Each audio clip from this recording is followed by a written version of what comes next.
நீங்க ஏன் ஜாதிவாதிகள் போய் நீங்க திருத்தணும்னு நினைக்கிறீங்க? சமூகத்தை திருத்துங்க. நீங்க கொசு ஒழிக்கணும்னா தனித்தனி கொசுவா போய் அடிக்கிறது இல்ல, அப்படிதானே?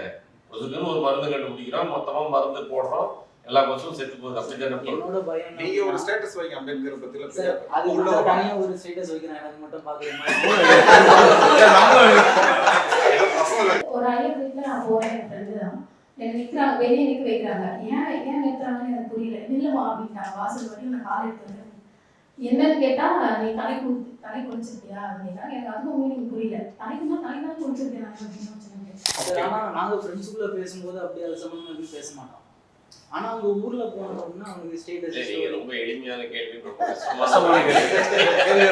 எப்படி வந்து அவங்க கிட்ட டிஸ்கஷன் தொடங்குறதுன்னு கேக்குறீங்க? எப்படி இனிஷியேட் பண்ணாங்க? இல்ல சார், நான் இப்படி பேசின உடனே அவன் ஒரு கொலவாளி, ஒரு கொலகாரன்னு சொன்னாலே நம்ம சொன்னோம் இல்லையா, காலைல சொன்னேன் இல்லையா, இட் இஸ் மைன்யூட்லி கிரேடட். அதுதான் நம்ம அடையாளமா இருக்குது.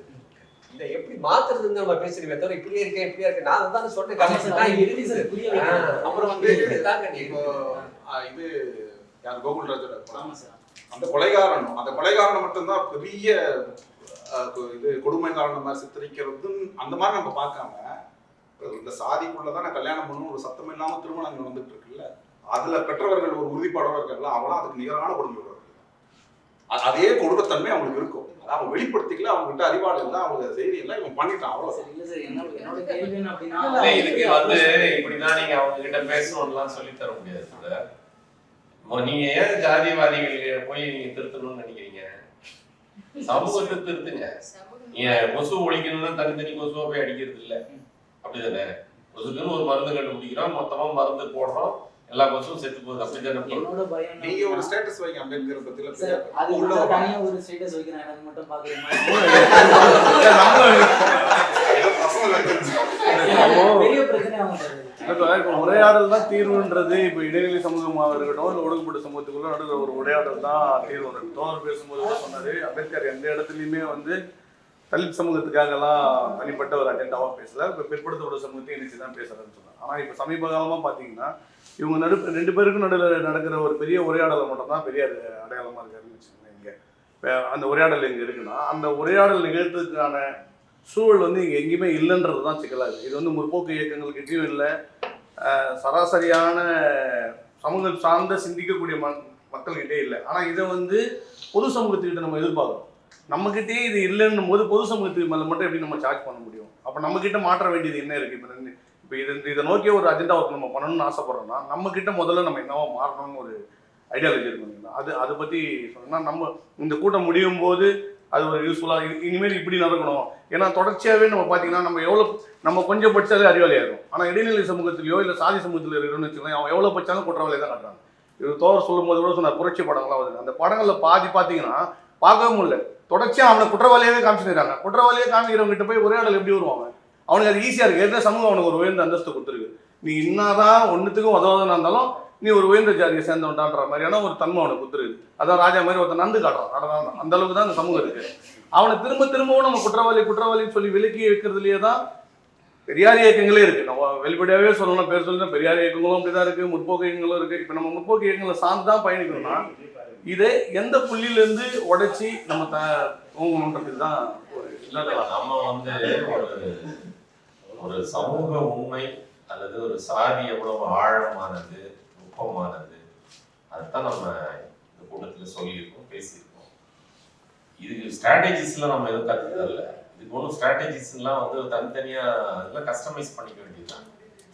விஷயங்களை புரிஞ்சுக்கணும்னா எப்படி செயல்படுறது அப்படின்னு புரிஞ்சுக்கணும்னா உரையாடல்களை நீங்க யார்கிட்ட நிகழ்த்தணும்னு அது உங்களுடைய சூழல் சார்ந்து நீங்க என்ன பணி செய்வீங்களோ அது சார்ந்துதான் அது முடியும். நீ இப்ப அவர் தோழருக்கு வந்து அப்படி பண்ண முடியாது, எனக்கு பயமா இருக்குன்னு சொல்றாரு. அப்ப ஒரு அமைப்போட சேர்ந்துதான் செயல்பட முடியும். அது தனிப்பட்ட இல்லைன்னா அது ஒரு தனிப்பட்ட பகையா மாறும். அப்படி இல்லை, ஒவ்வொருத்தருக்கிட்டையா போய் நம்ம போய் பேசுவதோ உரையாடுவதோ இல்லை அமைப்புகள் கிட்ட போய் உரையாடுவது எல்லாமே இங்க நமக்கு ஏற்புடையதா இல்லாம இருக்குன்னு வச்சுக்கோமே. முற்போக்கு இயக்கங்களுமே இப்படிதான் இருக்கு, எல்லாரும் சாதியோட இருக்கிறாங்க. இது வந்து ஒரு குழப்பல்ல போய் முடியும். நம்ம உரையாடலை எப்படி நிகழ்த்த வேண்டும், யாரிடம் நிகழ்த்த வேண்டும் என்பதுல நம்ம கொஞ்சம் ஹோம்ஒர்க் பண்ணணும். அது அவரவர் சூழல் சார்ந்து சூழல் பொறுத்து தான் அது. அது அம்பேத்கரே நம்மளுக்கு கருத்து கொடுத்துருக்காரு. இது இந்துக்கள் வந்து அவங்க தோட்டத்துக்குள்ள புகுந்த பாம்புன்னு என்ன நினைக்கிறான்னு சொன்ன அதே அம்பேத்கர் தான் ஓஆர் சூத்ராசன் கூட எடுத்தாரு. அவர் தான் ஃபர்ஸ்ட் இது லீடர் அட்ரஸ் சூத்ராஸ். அவங்க ஏன் அப்படி விக்டிம்ஸா இருக்கிறாங்க அப்படின்னு அவர் தான் அட்ரஸ் பண்றாரு. அது ஒரே அவர்கிட்ட தான் நம்ம கத்துக்கணும். ஓகே, நீங்க எனக்கு உத்தமாவும் பாக்குறீங்க, ஆனா நீங்க ஏன் அவ்வளவு நிலையில இருக்கீங்க, நீங்களும் வந்து இந்த பார்ப்பனிய சமூக அமைப்பால பாதிக்கப்பட்டவர்கள் தான் அப்படின்ற உண்மையை ஏன் பட்டேல் வந்து கண்டெம்பரரி லீடர், அவர் சூத்ரா, ஆனா அவரால் அதை அட்ரஸ் பண்ண முடியல. அவர் மட்டும் அதை அட்ரஸ் பண்றாரு. அந்த அந்த அது அந்த மாதிரி அதான் சொல்றது. இவங்க தான் நம்மளுக்கு பயணிகள். நீங்க எதை பார்த்து எதை ரெஃபர் பண்ணாலும் அங்கதான் போய் ரெஃபர் பண்ணணும். இது செய்திகள்ல போனா என்ன மாதிரி பேசணும், ஒரு ஊர்த்தேர்வுக்குள்ள போனா என்ன மாதிரி பேசணும், பெரியார்கிட்ட இருக்கு. அவர் எதை இடித்துரைக்கிறாரு, எதை எடுத்துரைக்கிறாருன்றதெல்லாம் அங்கிருந்து நம்ம கத்துக்க முடியும். இந்த அதை சொல்றல நம்மளோட பார்வை வந்து மறுபடியும் ஆரம்பத்திலே சொன்ன மாதிரி வந்து இங்க இருக்க சினிமா சமூகம் இதுதான் நம்மளை வந்து கண்ட்ரோல் பண்ணுதே ஒழிய அதை தாண்டி விரிவடைகிறதுக்கான ஒரு மனப்பக்குவம் இன்னும் நம்மளுக்கு வராமல் இருக்குது. அதை நம்ம அந்த மனப்பக்குவம் வருவதற்கான மெட்டீரியல்ஸை நம்ம இன்னும் வந்து கைகொள்ளாமல் இருக்கும். ரொம்ப ஒரு பேசிக் தொடக்க புள்ளி தான் இது. கேட்குற கொஸ்டின் கரெக்டாக தெரியாது, ஆனால் எனக்கு தோன்றதை கேட்குறேன். நான் வந்து 25 வயசுல தான் வந்து ஜாதினாலே என்னன்னு தெரிஞ்சுக்கிட்டேன். அதுக்கு முன்னாடி ஆனால் எனக்கு நடந்திருக்கு வரணும், ஆனால் எனக்கு தெரியல. அதாவது இந்த சமூகம் எனக்கு கற்றுக் கொடுக்கல, அதுக்கான சூழல் அப்படின்னும் போது ஒரு ஐயர் வீட்டில் நான் போகிறேன். என் ஃப்ரெண்டு தான் எனக்கு நிற்கிறாங்க, வெளியே நிற்க வைக்கிறாங்க. ஏன் நிற்கிறாங்கன்னு எனக்கு புரியல. நில்லுமா அப்படின்ட்டாங்க. வாசல் வரையும் நான் காலை எடுத்து என்னன்னு கேட்டால், நீ தலை குளிச்சிருக்கியா அப்படின்னா எனக்கு அதுவும் மீனிங் புரியல. தலைதான் குளிச்சிருக்கேன் நான் அப்படின்னு சொன்னேன். அப்புறம் தான் எனக்கு புரியுது அவங்க வேற மாதிரி கேட்டிருக்காங்கன்றதே எனக்கு புரிய வருது. அப்போ இது போலலாம் நடந்துட்டு இருக்கு. இதுல வந்து இந்த ஜாதிய மைண்டோட இருக்கவங்களை வந்து போய் மாத்தி ஒருத்தரையும் சொல்லிட்டு இருக்கிறதுன்றது வந்து ரொம்ப டிஃபிகல்ட்டான ஒரு விஷயம். பாசிபிளா இருந்தாலும் அது அந்த அளவுக்கு பாசிபிலிட்டியா தெரியல. ஆனாலும் இப்ப நாங்க ஒரு வியாச தோழர்கள் டியூஷன் சென்டர் நடத்திட்டு இருக்கோம், தெரியும். அதுல ஒரு 160 பசங்க படிக்கிறாங்க. என்னால முடிஞ்சது என்ன அப்படின்னு இந்த சமூகத்துக்கு செய்யணும் அப்படிங்கும்போது, அப்ப அந்த பசங்களுக்கு இந்த ஜாதியோ ஒரு மதத்தை பத்தியோ நான் எப்படி சொல்லணும், எந்த விதத்துல. ஏன்னா நாங்க ஒரு ஈவெண்ட்ஸ்லாம் ஒரு சிலர் பண்ணியிருப்போம். பொங்கல் பண்ணாங்கன்னா அதை சமத்துவ பொங்கலா சொல்லி கொடுக்குறோம். ஏன் அப்படின்னா அந்த சமத்துவத்தை அவங்க சொல்லி தரணும். இங்க இந்து மட்டும் தான் பொங்கல் கொண்டாடக்கூடாது அப்படின்றது மோட்டிவ். அது போல நாங்க என்னெல்லாம் இனி அவங்களுக்கு சொல்லி தரணும்ன்றத உங்களுக்கு ஏதாவது நீங்க என்ன சொல்லணும்.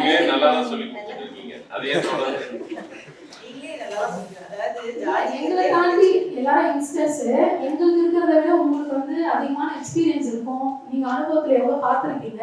அதுல இருந்து நாங்க எப்படி அவங்களை கைட் பண்ணணும், இந்த வயசுல அவங்களுக்கு எப்படி சொல்லித்தரது. ஏன்னா அவங்களுக்கு சொல்லித்தரும் போது அவங்க ஜென்ரேஷனே மாறும்.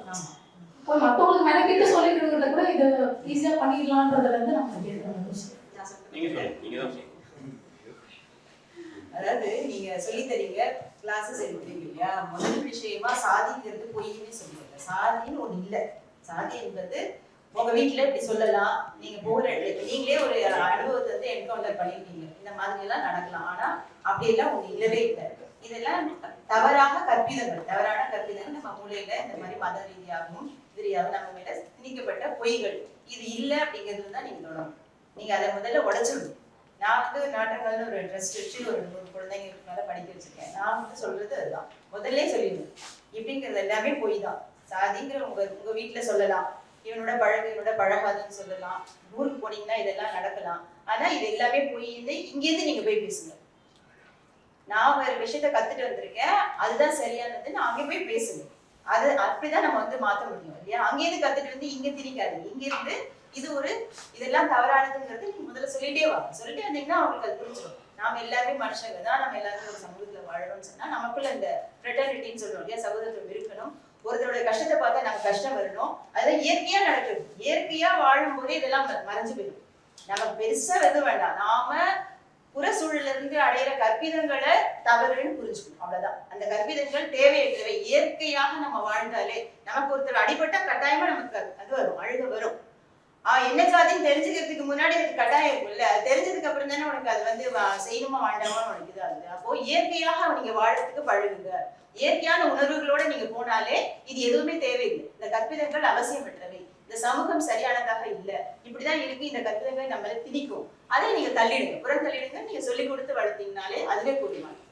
அதே சரி. கூடுதலா ஒண்ணு எதை சொல்லிக் கொடுத்தாலும் தாழ்வு மனப்பான்மையை முதலில் அகற்ற வேண்டும் அப்படின்ற ஒரு தன்னம்பிக்கையை நீங்க எல்லா நிலைகளிலும் சொல்லி அதான் ரொம்ப அடிப்படை.